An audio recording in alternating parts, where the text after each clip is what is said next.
दक्ष police news, पहिले खाकी मग बाकी। मुंबई आग्रा राष्ट्रीय महामार्गावरील फ्लायओव्हरवर महाराष्ट्र राज्य परिवहन मंडळाची एक बस अचानक आगीच्या भक्ष्यस्थानी सापडली। काही क्षणातच संपूर्ण बसने पेट घेतला। सुदैवाने या घटनेवेळी बसमध्ये एकही प्रवासी नसल्याने मोठी दुर्घटना टळली।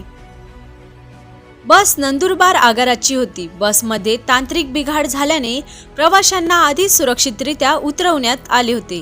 त्यानंतर चालक व वाहक बस दुरुस्तीसाठी वर्कशॉपकडे नेत होते। बस पाथर्डी फाटा फ्लायओव्हरवर पोहोचताच अचानक इंजिनमधून धूर निघू लागला। टायर फुटल्याने आग लागल्याचा प्राथमिक अंदाज आहे। धोका ओळखताच चालक व वाहक तात्काळ बसमधून खाली उतरताच आगीने भीषण स्वरूप धारण केले। आगीच्या ज्वाळा व धुराचे लोट दूरवर दिसत असल्याने फ्लायओव्हरवरील वाहतूक पूर्णतः ठप्प करण्यात आली। घटनेची माहिती मिळताच अग्निशमन दलाच्या गाड्या तातडीने घटनास्थळी दाखल झाल्या। प्रयत्नानंतर आग आटोक्यात आणण्यात यश आले, मात्र तोपर्यंत बस पूर्णपणे जळून खाक झाली होती। आग विझल्यानंतरच महामार्गावरील वाहतूक पुन्हा सुरळीत करण्यात आली। या प्रकरणाचा पुढील तपास पोलीस करत आहेत।